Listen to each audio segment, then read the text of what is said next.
Hi guys, Mahesh friends. ఆంధ్రప్రదేశ్లో మనకు ఎంసెట్ దరఖాస్తు సంబంధించిన ముఖ్యమైన సమాచారం అయితే రావడం జరిగిందండి.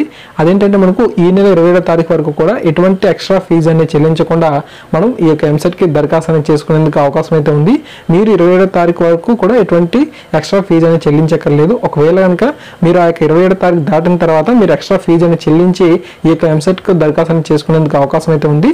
సో వీలైనంత వరకు కూడా ఎవరైతే మనకు ఇంటర్మీడియట్ కంప్లీట్ అయిపోయిన అభ్యర్థులు అయితే ఉంటారో వాళ్ళందరూ కూడా ఈ నెల 27వ తారీఖు లోపే ఈ యొక్క దరఖాస్తు అనేది చేసుకోండి. ఓకేనా?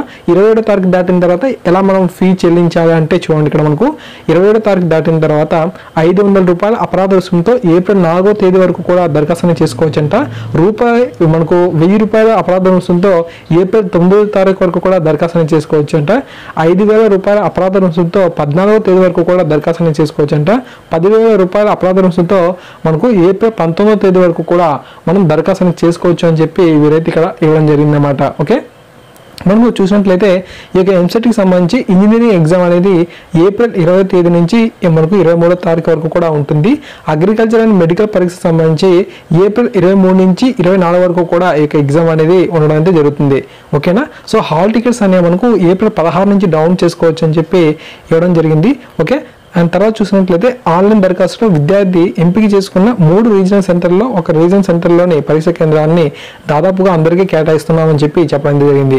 మీరు దరఖాస్తు చేసేటప్పుడే మనకు ఎగ్జామ్ సెంటర్స్ని సెలెక్ట్ చేసుకునేందుకు అవకాశం అయితే ఉంటుంది. వాళ్ళు 3 సెంటర్లను సెలెక్ట్ చేసుకుంటారు. ఖచ్చితంగా మనకు ఆ యొక్క 3లో ఏదో ఒకటి మనకు వారు కేటాయిస్తామని చెప్పి ఇవ్వడం అయితే జరిగింది. ఓకేనా? ఈ విధంగా మనకి ఇన్ఫర్మేషన్ అయితే ఉంది. ఇప్పటివరకు కూడా ఎవరైతే మనకు దరఖాస్తు అనేది చేసుకోలేదో వారు ఖచ్చితంగా దరఖాస్తు అనేది చేసుకోండి. ఇప్పటివరకు కూడా మనకు 2,21,312 దరఖాస్తు అయితే ఏపీ ఎంసెట్కి అయితే వచ్చినట్లుగా సమాచారం అయితే ఉంది. మీకు ఏమైనా సరే డౌట్స్ కనుక ఉన్నట్లయితే ఇక్కడ మనకు నెంబర్స్ అయితే ఇచ్చారు. ఆ యొక్క నెంబర్స్ని అండ్ అంతేకాకుండా ఈమెయిల్ కూడా ఇచ్చారు. ఆ యొక్క ఈమెయిల్ కూడా మీరు కాంటాక్ట్ అయితే అవ్వచ్చు. తప్పకుండా ఎంసెట్ ఎగ్జామ్కి మీ యొక్క ఇంటర్మీడియట్ అభ్యర్థులు ఎవరైతే ఉన్నారో బాగా హార్డ్ వర్క్ అనేది చేయండి, మంచి స్కోర్ అనేది సాధించండి. ఓకేనా? సో గవర్నమెంట్ కాలేజ్లో మంచి సీట్ అనేది వచ్చే అవకాశం అయితే ఉంటుంది. Thank you. Thanks for watching this video. తప్పకుండా ఈ వీడియోని లైక్ చేయండి, 10 మందికి కూడా తెలియజేయండి. Thank you.